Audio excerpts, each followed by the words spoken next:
Herkese tekrardan merhabalar. Videomun başında da duyduğunuz gibi bugün size çıtır çıtır bir börek tarifi hazırladım.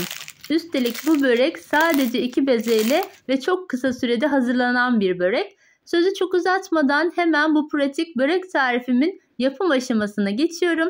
Hepinize iyi seyirler dilerim.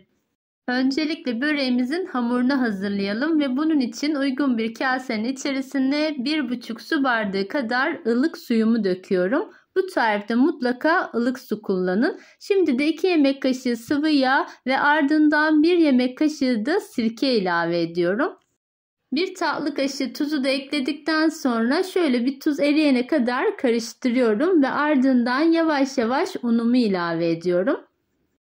Ben bu tarifimde böreklik un kullandım. İlk aşamada 4 su bardağı unu kasemin içerisine ekledim. Sonrasında tahta kaşık yardımıyla hamurum ağırlaşana kadar güzelce bir karıştırıyorum.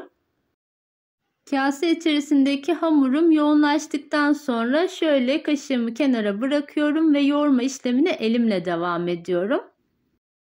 Kase içerisindeki hamurumu biraz toparladıktan sonra şimdi tezgahımı ve hamurun üzerine biraz unladım ve tezgah üzerinde yoğurma işlemine devam ediyorum.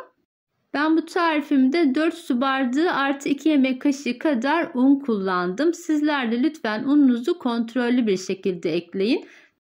Böreğimizin hamuru mayasız bir hamur ve mayasız hamurların kolayca açılabilmesi için en az 5 dakika boyunca güzelce yoğrulması gerekiyor. Şöyle yakından da size göstereyim. Bu şekilde özlü, kıvamlı bir hamur oluncaya kadar börek hamurumu yoğurdum. Şimdi çok bekletmeden ortadan ikiye kesiyorum ve 2 parçaya ayırıyorum. Tezgahınızı dilerseniz bu aşamada hafif unlayabilirsiniz ama ben ihtiyaç duymadım. Şöyle içe doğru katladıktan sonra bu 2 parçayı güzelce elimle yuvarlıyorum ve 2 tane büyük beze haline getiriyorum.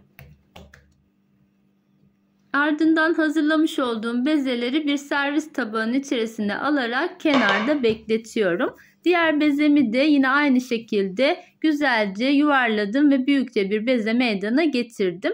Şimdi onu da yine servis tabağımın üzerine alıyorum ve üzerine örterek bu şekilde 15 dakika kenarda dinlendiriyorum. Bezelerim dinlenirken ben de 100 gram kadar tereyağını bir tavanın içerisinde aldım ve erittim. Ardından içerisine yarım çay bardağı kadar da sıvı yağ ekledim. Eriyen tereyağın üzerindeki beyaz köpükleri de almayı ihmal etmeyelim. Bu karışımı böreklerimizin arasına süreceğiz. Şimdi bunu soğuması için bir kenara alıyorum. Evet, tezgah üzerinde 15 dakika kadar dinlendirmiş olduğum bezelerimden bir tanesini hafif unlamış olduğum tezgahın üzerine aldım. Bezenin üzerini de hafifçe unladıktan sonra şimdi bir oklava yardımıyla güzelce açmaya başlıyorum.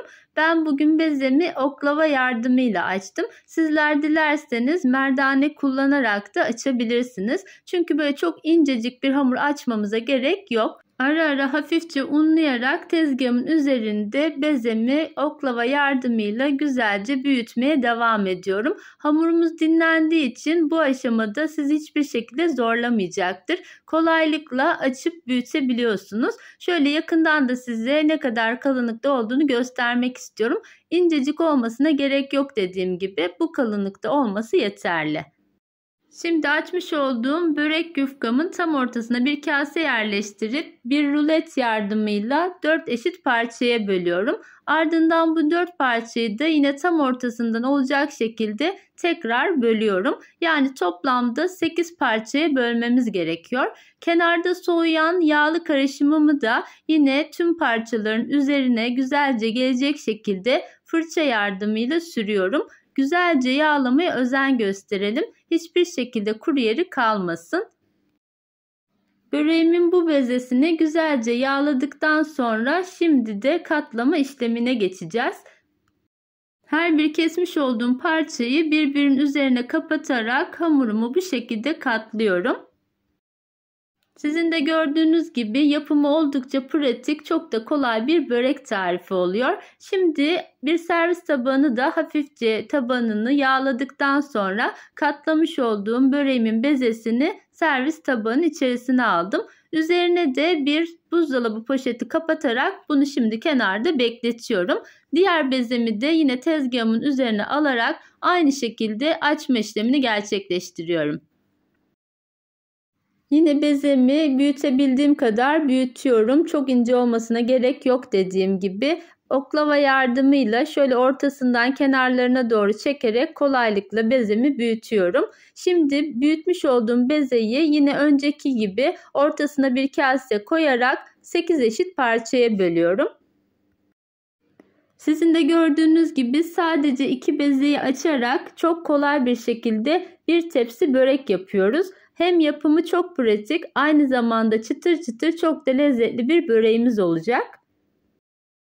Yine bezemin her yerine gelecek şekilde kenardaki yağlı karışımımı fırça yardımıyla sürüyorum. Dediğim gibi hiçbir yerinde böyle kuru bir yer kalmasın. Güzelce yağladığınızdan emin olun. Her bir parçayı birbirinin üzerine kapatıyorum ve bu bezemi de bu şekilde hazırlıyorum.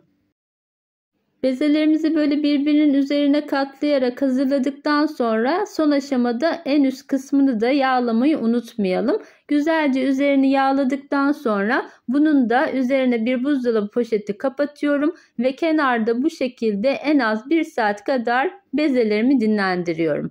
Şimdi de iç harcımı hazırlıyorum. Tereyağımın üzerinde biriken köpükleri bu şekilde tavamda bırakmıştım. Şimdi üzerine 200 gram kadar kıymamı ilave ediyorum. Kıymamı tereyağı ile birlikte güzelce suyunu salıp çekinceye kadar kavurmaya başlıyorum.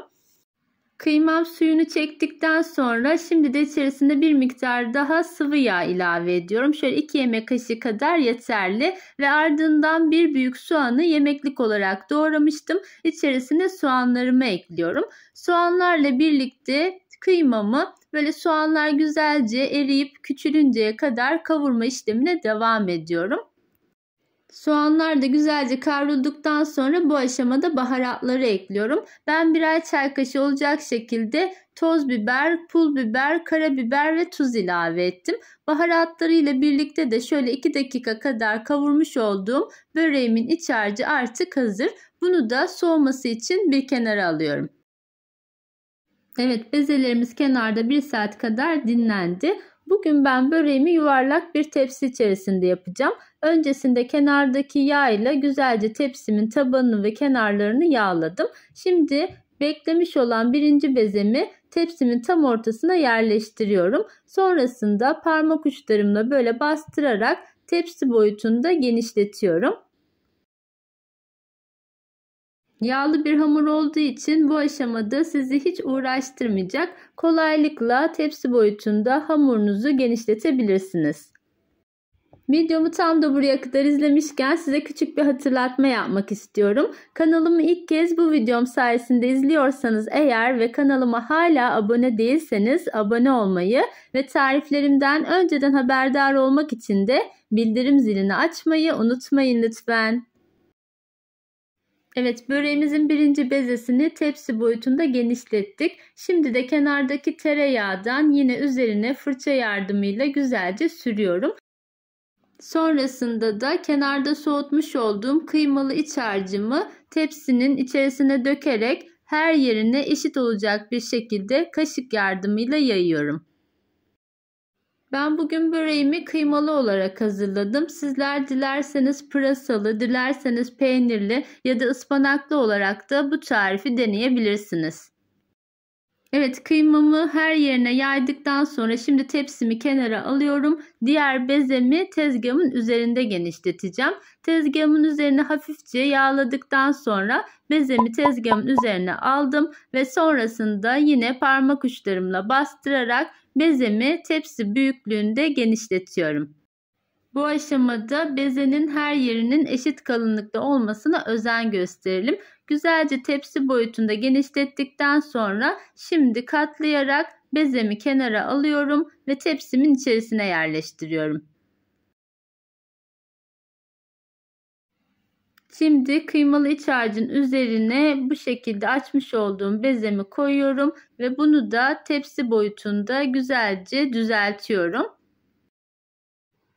Her yerini güzelce düzelttikten sonra sizler isterseniz bu aşamada kenarlarını yukarı doğru katlayarak böyle kıvrım oluşturabilirsiniz. Ben o şekilde yapmadım. Böyle kenar kısımlarını ben alta doğru katladım. Ama isterseniz dediğim gibi sizler alttaki bezeyi biraz daha yukarı doğru toparlayarak üstte kenar kısmı oluşturabilirsiniz.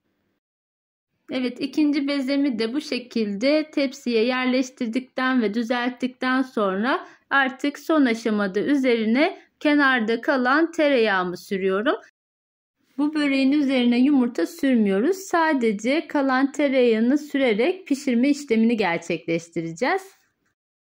Ama öncesinde ben böreğimi dilimleyeceğim. Sizler isterseniz bu şekilde de direkt pişirebilirsiniz. Ama dilimlediğinizde hem içi daha kolaylıkla pişiyor hem de servis etmesi daha kolay oluyor. Şöyle dilimlemek için orta kısmına yine kasemi yerleştirdim ve bıçak yardımıyla şöyle kasenin etrafından geçerek güzelce kesiyorum. Bu aşamada isterseniz bıçak kullanın ya da isterseniz benim gibi rulet kullanın. Ben ilk aşamada bıçak kullandım ama sonrasında rulet daha pratik oldu benim için. Bu şekilde bölüştürerek istediğiniz kalınlıkta böreğinizi dilimleyebilirsiniz. Ya da dediğim gibi hiçbir şekilde dilimlemeden de fırınlama işlemini gerçekleştirebilirsiniz. Ben tekrar kestiğim yerlerin üzerinden geçiyorum ve sonrasında orta kısmına kavrulmuş susam, kenarlarına da biraz çörek otu serpiştirerek artık fırına girmeye hazır hale getiriyorum. Fırınımı da önceden 5 dakika boyunca 180 derece fanlı ayarda ısıttım. Isınmış olan fanlı fırında pişiriyoruz. Mutlaka mayasız böreklerinizi fanlı olarak pişirin. Aksi halde böyle içi kat kat ayrılmaz, böyle sert bir şekilde kalır.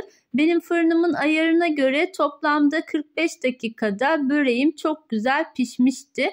Sizler de fırınınızın ayarına göre kontrollü olarak böreğinizi pişirebilirsiniz. Şimdi servis etmek için kenara almış olduğum böreğimi soğuduktan sonra şöyle yakından da size tekrar göstermek istiyorum.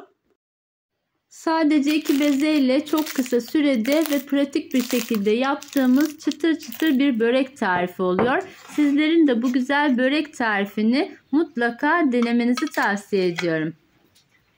Arnavut böreği lezzetinde çok da pratik bir börek tarifini bugün sizlerle paylaşmak istedim. Umarım bu tarifim sizlerin de hoşunuza gitmiştir. Tarifimi beğendiyseniz eğer beğeni yapmayı ve kanalıma hala abone değilseniz abone olmayı unutmayın lütfen.